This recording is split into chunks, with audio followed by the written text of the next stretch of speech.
Assalamualaikum warahmatullahi wabarakatuh. Perkenalkan, nama saya Dewi Nuraini dengan NIM 202111320 dari Akper Karya Bakti Husada Yogyakarta. Di sini saya akan mempresentasikan mengenai ideologi negara-negara di dunia dan ideologi Pancasila.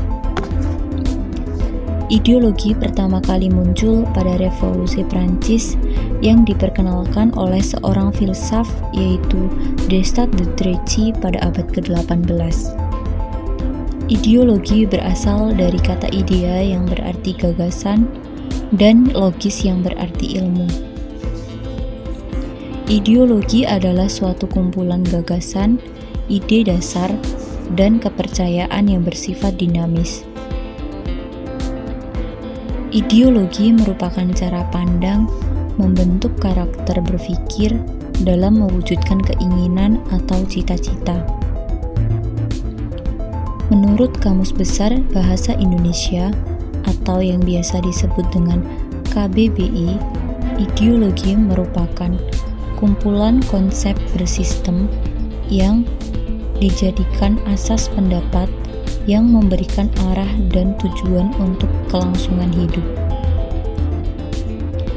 Macam-macam ideologi.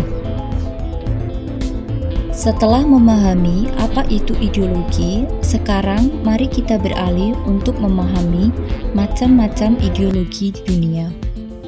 Karena di setiap negara mempunyai ideologi yang berbeda. Yang pertama adalah ideologi kapitalisme. Ideologi kapitalisme adalah salah satu dari macam-macam ideologi yang cukup terkenal di dunia.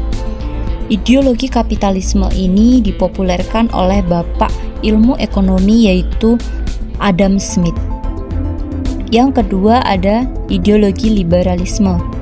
Ideologi liberalisme adalah salah satu dari macam-macam ideologi yang menekankan pada kebebasan, terutama kepada setiap golongan untuk dapat mengekspresikan keinginannya sendiri tanpa ada larangan dari pihak lainnya. Yang ketiga ada ideologi Marxisme. Ideologi Marxisme adalah salah satu dari macam-macam ideologi yang dibuat berdasarkan bentuk perlawanan dari Karl Marx terhadap ketidakadilan sistem ideologi kapitalisme. Yang keempat ada ideologi sosialisme. Ideologi sosialisme adalah salah satu dari macam-macam ideologi yang dapat diidentikan dengan komunisme, yaitu mengedepankan prinsip kepemilikan secara bersama. Yang kelima ada ideologi nasionalisme. Ideologi nasionalisme adalah salah satu dari macam-macam ideologi yang menitik beratkan kepada kedaulatan rakyat, hal yang mutlak dan tidak boleh diganggu oleh pihak manapun. Kemudian, yang keenam adalah ideologi feminisme. Ideologi feminisme adalah ideologi yang menitik beratkan kepada kesetaraan hak serta kewajiban bagi perempuan. Kesetaraan tersebut meliputi hak ekonomi, politik, sosial, budaya, ruang pribadi, dan ruang politik. Yang ketujuh ada ideologi konversatisme. Ideologi konversatisme adalah ideologi yang menitik beratkan pada sistem tata kelola dan nilai-nilai ajaran tradisional serta kuno. Yang kedelapan ada ideologi libertarianisme.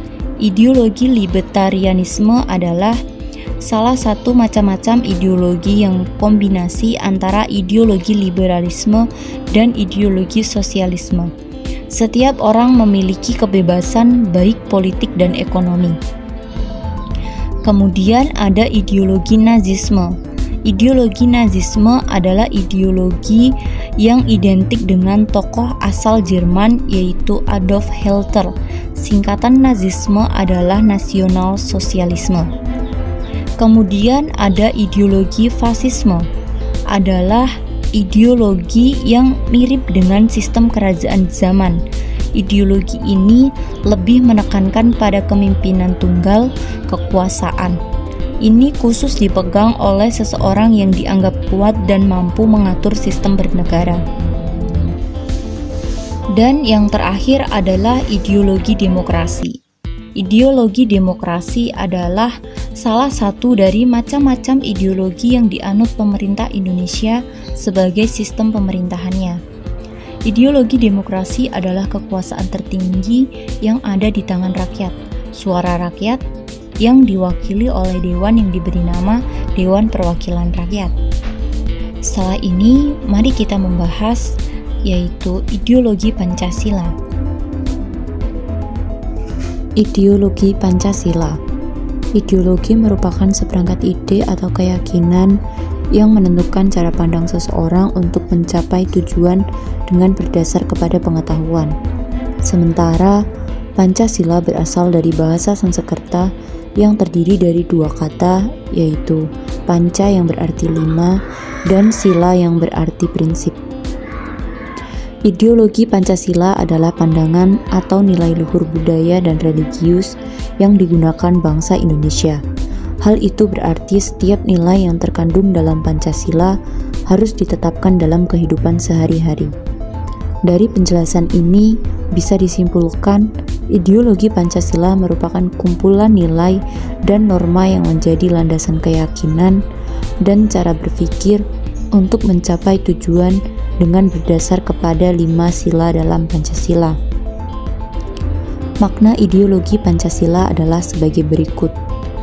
Nilai-nilai yang terkandung di dalam Pancasila ini merupakan nilai yang disepakati secara bersama.